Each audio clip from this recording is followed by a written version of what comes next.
United States abortion rights movement, also known as the United States Pro-Choice movement, is a socio-political movement in the United States supporting the view that a woman should have the legal right to an elective abortion, meaning the right to terminate her pregnancy, and is part of a broader global abortion rights movement. The pro-choice movement consists of a variety of organizations, with no single centralized decision-making body. A key point in abortion rights in the United States was the U.S. Supreme Court's 1973 decision in Roe v. Wade, which struck down most state laws restricting abortion, thereby decriminalizing and legalizing elective abortion in a number of states. On the other side of the abortion debate in the United States is the movement to extend rights to the preborn at the expense of restricting the rights of pregnant women, the pro-life movement. Within this group, many argue that human life begins at conception. That was a baby. That was a baby with its own... Listen, you might not like this. No, that was a baby. Let me tell you something. What you ended was a unique genetic code that had eye color, hair color, how tall it would be, how much it would weigh, its personality, proclivity toward mental illness, what kind of hair pattern to male pattern baldness. When you had that abortion performed, you eliminated all of that. That's a scientific fact. Quick question for all the women. Of all of those women that have their hands raised, which one of you would rather be forced to carry an unwanted pregnancy to term? I would. I would. Kid. So it's like once they get pregnant, then it's just like damn, like now I'm not chilling right now. It's like they gotta like. I could take a culture of your skin cells off, yeah, and I could be like, oh, that's a human because that's a culture of growing cells. Nope. See, like right here, the baby's not ready to go out to the world and like chill, you know? Like they're not ready to go out. Are you for real with this? The baby's not ready to go out and chill? I'm gonna guess you're 2 years in college right now? Oh, that's a good guess. Effectively, it is a parasitic relationship between a fetus and a woman. Yeah? You studying philosophy? Actually, yeah. Okay, there you go. I'm here to shut down your bullshit. As per usual, comment below your opinions on abortion and the current laws, along with which topics you'd want to see most discussed for future installments. Of course, if you want to keep these coming and ensure that long-form conversation like these continue, join Mug Club at louderwithcrowder.com/Mug Club. And we'll actually have another installment with multiple conversations uploaded soon, but I wanted to give one particular interview its own attention in this episode because of all the Change My Mind segments we've conducted. This one became the most intensely personal. Hi, how are you? Meet Yara. I'm really trying not to. People were hyping my nerves in there. So. Oh, really? What's your name? Yara. Yara Steven, nice to meet you. Nice to meet you. Okay, Yara. Before this, I just want to say no personal offense to either one of us. I appreciate that. Respect your opinion. Thank you very much. So, thank you very much. And I know you just said you have to calm yourself down because people were hyping your nerves. I do. I need to calm down for a second. Okay. Yeah. What do you need? You were hoping there was some. Water? It's the legality of we can't necessarily give people water because then they go, I got salmonella, and then they point to me, with the YouTube channel. So you seem like you're upset. Obviously, the sign is pretty clear. I'm pro-life. You've been listening to some conversations. If you disagree with my position, you're welcome to change my mind. But you still need to calm your nerves. What are you so upset about? One thing that definitely really strikes a chord with me is the fact that a majority of women who have actually had to face the choice of abortion is because it was either necessary, it was medically necessary, or it was just a decision that really was the fork in the road of your future. Mm-hmm. And from my understanding, a majority of men, I understand they pay child support. I understand that a man is half what it takes to create a child. Sure. But when you are by yourself and you are alone and it is dark and you have to face, do I lose my future? Do I throw away my education? Mm-hmm. I can go back. Yeah, you always say I can go back, but that's twice as hard raising a child by yourself. I watched my mom as a single mother, and I don't want that life for myself. And abortion itself, it's a right. I understand the legalities behind late abortion, and I do not support it unless it is medically necessary. Okay. In the terms of it would kill the mother, the fetus is no longer viable. Can I pause you real quick? Just because you've gone to a few different things. Yes. first off, appreciate you being so forthcoming with your personal story. You didn't have to do that, so I do appreciate that. I understand a lot of people are not willing to talk about it. Well, thank you very much.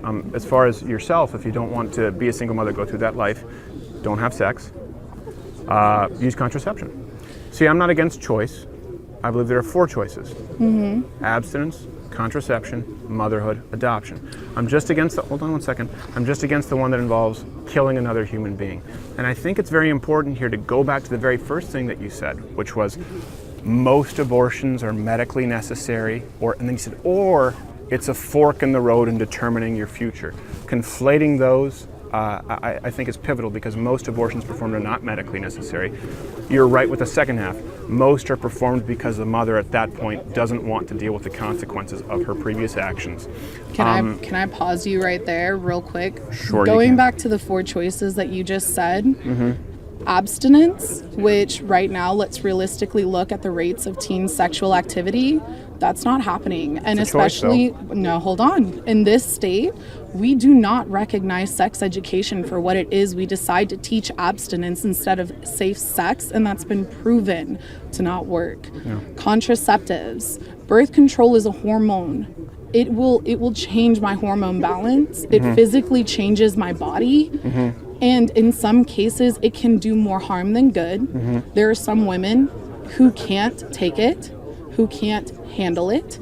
And yes, I understand there's adoption as well. Well, while we're dealing, by the way, with abstinence, it is a choice. I was abstinent until I got married. You're a very rare few. Well, Congratulations. But just because it's rare doesn't mean that it's not a decision. Let me finish. Just because it's rare doesn't mean that it's not a decision. Contraception isn't only, hold on one second, contraception doesn't involve only hormonal birth control. It also involves a 50-cent rubber that you could get at a truck stop.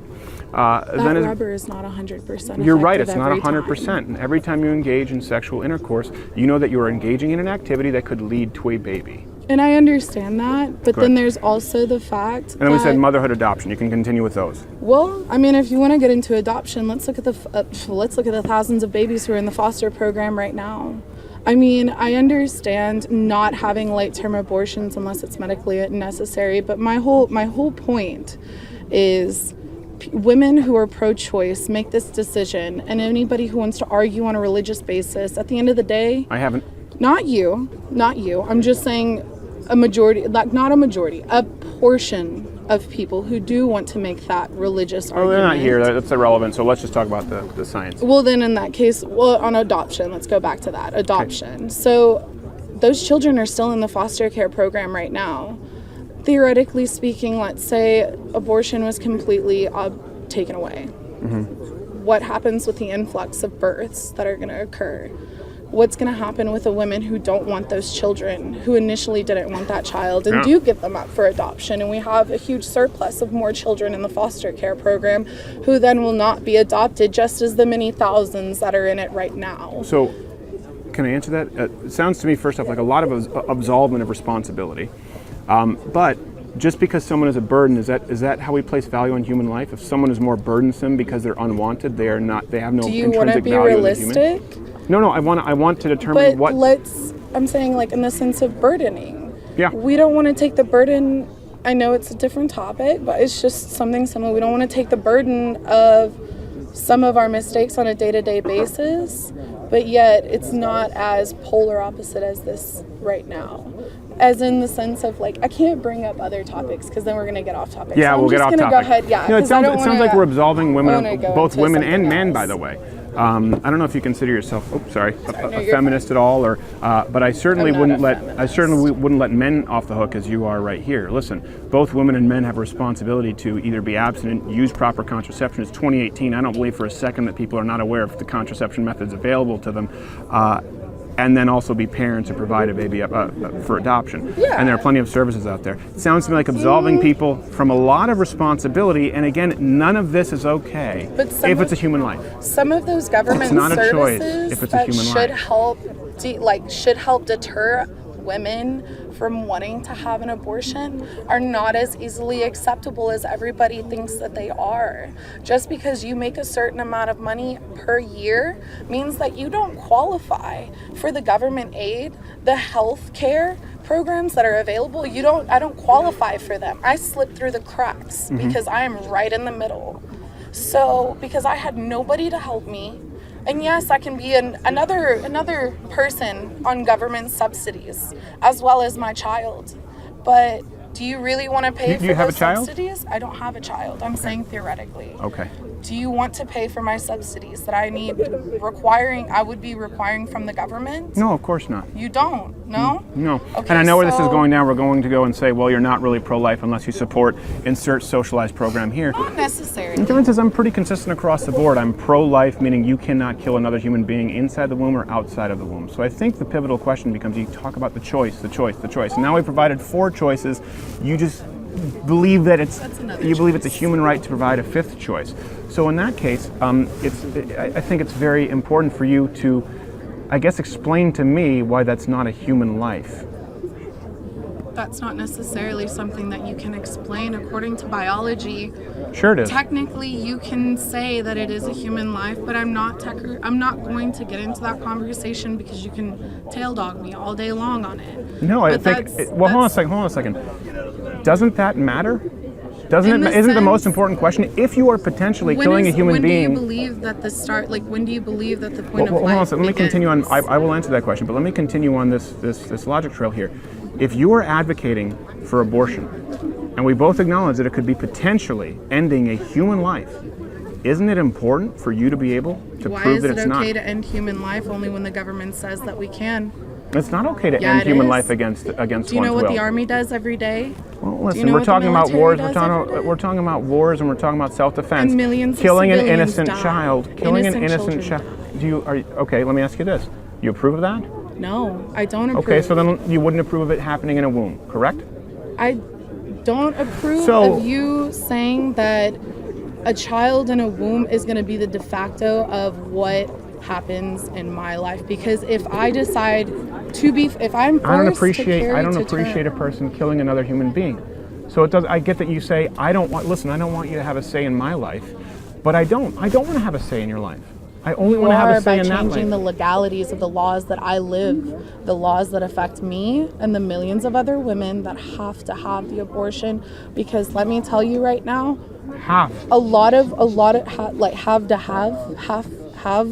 to have the abortion. So you only support abortion if it's medically necessary? No, I didn't say that. Well, then what do you mean by have to have? You're putting words in my mouth. Okay, so then what do you mean have to have the abortion then? As in, it's a choice. If I don't have the abortion, then I have to quit school. If I it's have a to choice, go you don't back have home. to have it. I have to. Have to implies there's no choice. There is no choice. Whenever it comes to sitting there and weighing your options and actually having to carry it to term and deal with the already extreme changes that happen in your body, like until you have physically carried something in you, until you have had to face the decision. I'm not saying it's something that's beautiful. I'm not saying that people are out here having tea parties and getting an abortion afterwards. No, it's not pretty. Well, some people are. They were doing the Shout Your Abortion campaign. It's the really ugly truth of what we had to do. There's plenty of other men in history who will say those same words. We had to do what we had to do, whether it be pretty or not. I can understand the moral obligations that you feel. No, not feel. And that you we all have a moral. have. No, we all have a moral obligation to not kill other people against their will. Period. That's not an opinion. They don't have a will because they don't have a thought process. They haven't learned. They haven't been bored. And what about a 2-month-old baby? What about a 4-month-old baby? They've never learned anything at that point. They don't have a thought process. Is actually learning. What about a person in a coma? What about someone who's born who's brain dead? Those who say that, the law says that a fetus is not a baby until it is viable outside of the womb. Okay. Those same laws and regulations that still constitute someone to be charged with murder or even manslaughter if there was an accident. There's a difference between what's law changed. And what's moral. Something can be legal and entirely immoral. Okay, and there's in the sense of who does it benefit though? Who is it benefiting? Okay, a good example would be, let's say, slave owners. It was legal at one point and it benefited slave owners, right? They could control the body. Can I finish? They could control the bodies of other human beings.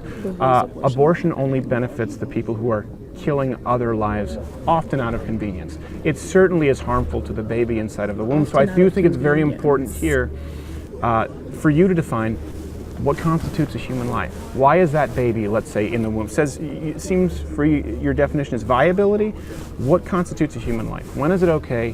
When the child is viable outside of the womb, and that does not happen. Okay, when's that? Until about 5 to 6 months of pregnancy. So we've already talked about late-term abortions occur in the 3rd trimester. I believe if you've had that baby for 6 months, have the damn baby. So you're against late-term abortion? Yes. If it's women who do have late-term abortions, they're not out here walking around at 8 months pregnant saying, you know what?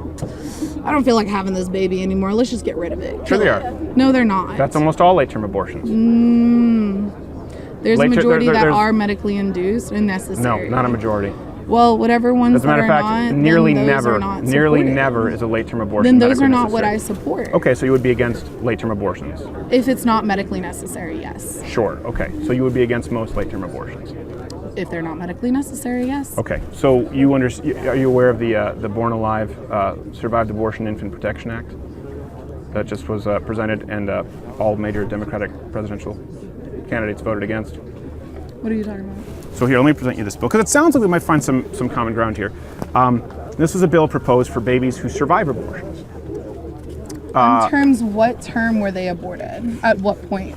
Well, no, this is about all babies who survive abortions, whether it be later term or... You have to ask, what point are these children surviving these abortions? You can read it right here. What it basically requires is that doctors simply provide the same kind of medical care to born babies from survived abortions as born babies who didn't survive attempted abortions.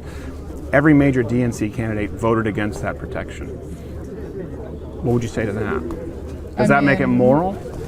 No, that's not in the sense of like moralities when it comes to having the abortion in general. You're talking about saving a child who did actually survive. Survive an abortion, yeah. In that point, yeah, you do have that common ground. Mm-hmm. But what we're talking about today is the initial access of abortions and women who need them. Sure. Because you've not convinced me that women need them. Certainly, they don't need them. They don't need to kill another human being. You may not feel like they need them, but you know what? I'm prospering.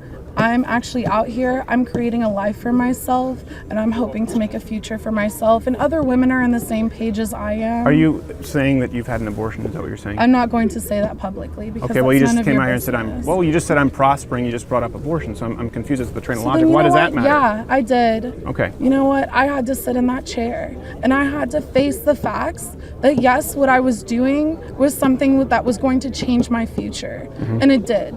Yeah. Because I was left alone. I was left to pay for everything. I did not qualify for any kind of funding or payments that people say exist. And everybody who wants to say I would have adopted your baby, I'm sorry, but go adopt the other 4,000 that are already in foster care programs here. No. And you can't tell me... Just because not everyone here would adopt that baby doesn't mean it's justifiably killed. It doesn't mean that it was justifiably meant to force me to have a baby. No one's forcing you to have a baby. You would if you took away the law. No, no one would be forcing you to have a baby. We'd simply be forbidding you from killing it. No, you would be forcing... No one's forcing you to have a baby. The only forcible act there is the act of killing. How many single women, how many single parents who are women are in poverty? Do you know the percentage? It could not be less relevant. How is that less relevant? Because I'm going to tell you from a perspective. Well, you just asked me, but then you said I'm going to tell you. Did you want to ask me? Yeah. Okay. Do you know the percentage? It could not be less relevant because you're not justified in killing somebody based on poverty, income, race, sex, gender, period. It's never justified. That's hilarious because a lot of our politicians have justifiably killed other people for less. Really? Yeah. I can't speak for all politicians, but to go to your argument, I don't believe you're justified in killing someone because of a lower income level. I feel like I'm justified in saving myself from having to be forced into that lower income level just because I don't have the accesses of other women who are able to have a husband to support them, have the ability to pay the $15,000+ in medical bills. Because like I said, it's hard to go back. It's hard to go back when you have a baby. Like you talk about going back to school, it's really hard to go back. Yeah, it's hard to get educated. It's hard to even support yourself. It's hard to breathe right now as it is. It's hard to go back in time and unring that bell. Single person. Yeah, that baby doesn't get to go back. that baby was never alive Yeah, because it wasn't viable until it's outside of the womb. And we want to go back to technicalities. That was a baby with its own. Listen, you might not like this. No, that was a baby. Let me tell you something. What you ended was a unique genetic code that had eye color, hair color, how tall it would be, how much it would weigh, its personality, proclivity toward mental illness, what kind of hair pattern to male pattern baldness. When you had that abortion performed, you eliminated all of that. That's a scientific fact. The fact is that it was a choice, and it was something that had to be done, because regardless of if it's ugly, it was medically necessary. Even if it's not, especially when it's only 6 weeks, and you know the heartbeat law. You're familiar, correct? Sure. With the heartbeat law. Yeah, but it's not really consistent. It's not really consistent across the board, though. As we see in Texas, you can have abortions up to 20 weeks. No, I believe that life begins at conception. You believe that life begins at conception. Yeah. See, I believe that life begins when the child is viable, outside of the womb within the 3rd trimester. So you just said viable, but you pointed to 10 weeks. I didn't technically point at something. You're just trying to get very technical. I just was. Well, no, I think it's important. Where is a baby viable? Broad aspect. I'm not a doctor and I'm not a scientist, so I'm not going to say that on record and sit here and make myself look ignorant whenever you're probably prepared with the facts. Well, I wasn't prepared for this. I came out. I appreciate it. Let me ask you this. This is an important question. A human being alive today, are they worth more than a human being alive 200 years ago? I don't know, are they? I don't believe so. I'm asking you. You don't believe so? No, I don't believe their life is worth more than a human being born 50 years ago, 100 years ago, 200 years ago. Okay. I believe that human life is intrinsically valuable. Intrinsically valuable at any stage and point, correct? And right now we're talking about two 25-year-olds. Right, a human being, 25 years old in 2018, 25 years old in the year 1918. Would we agree? Would you place more value on one person in a certain point in time than the other person? Okay, let's go a step further. I don't believe that a wealthy white male on the Upper East Side of Manhattan, I don't believe that his life is worth any more than a poor black female's in Louisiana. Would we agree? Obviously you agree, but you know what? The way that the laws are set up, I would agree, but this is important. No, you're using a theory, because technically look at the laws and look at how it works and the way our judicial system works. The Manhattan man does actually have more value because he has more money in his pocket. Well, he does according to you. He does according to you. No, according to the laws. No, according to you, and here's why. It's because he can pay that bail bond to get out, and he can pay for whatever he wants. I know you said that you're not prepared, and so you don't want me to present the facts, but you're going to have to allow me to do so at some point. It's not necessarily I don't want you to present the facts. It's the fact that I want you to recognize that there are other people that do actually have an opposing opinion other than yours, that don't believe that life does begin at conception. That's why I'm here. I recognize your opinion. I recognize you have an opinion, and I recognize you have a right to an opinion. I believe it's wrong. I believe you're wrong. That's fine. So let me present my opinion so you fully understand it. You use viability as the measurement for a human being. There are a lot of parameters there that could change it. Now, the reason I bring up someone in the Upper East Side versus a poor person in Louisiana is with the modern innovations in technology and science, particularly medical innovations, you can have a baby that's completely viable in Manhattan, and that exact same baby, that exact same length along in the pregnancy is not viable in, let's say, the hills of West Virginia or in Louisiana, because they don't have access to the same medical care. Is one baby a life and one isn't? I don't understand what you're saying. If a baby survives because it's born in Lenox Hill in Manhattan at 21 weeks, and that same baby dies in Louisiana, one is a life, one is a human life, and one's not? I don't understand that you're... Well, are you saying you're trying to link... viability is not standard. You're trying to link viability to worth. No, you just said that viability is what determines human life. What I'm saying is that's not consistent. So does that mean that a human life, the value of a life, is different in New York, in the city, than in, let's say, Louisiana? Geographic location. I'm talking about Yes, because that determines viability. No, time determines viability. No, what I'm saying is the exact same time. A baby, let's say 22 weeks along in New York, in the greatest hospital in the country. That same baby, 22 weeks along in the bayou in Louisiana. One lives at 22 weeks, one doesn't because of modern medical care. One is viable, one is not. You believe that that's a consistent measurement of the value of human life? I mean, is it viability is the determination on if it's alive, so then no. It's not. So it's not viable. If it dies at 22 weeks in one location, whether it doesn't matter its geographical location. So in your view, people who come from a privileged upper class with better access to medical care are worth more as human beings, certainly in utero. That's the way our system is set up, and I think it should be changed. You just, shrunk away, but that's the truth. No. I'm sorry, but the person who can afford the medical bills and the person who can afford... The only difference here is there's one of us saying, if you're going to talk about changing the system, I'm saying we need a system that recognizes human life both in Louisiana, why don't you face the fact of ask yourself, why are these women feeling as though they need one? Why do these women feel as though they can't take care of a baby? Because I can tell you right now, if I had the perfect job, the perfect husband, the perfect life, I definitely would have had a baby. Well, I tell you what, I certainly don't have any of those things, but I wouldn't feel justified in killing another human being.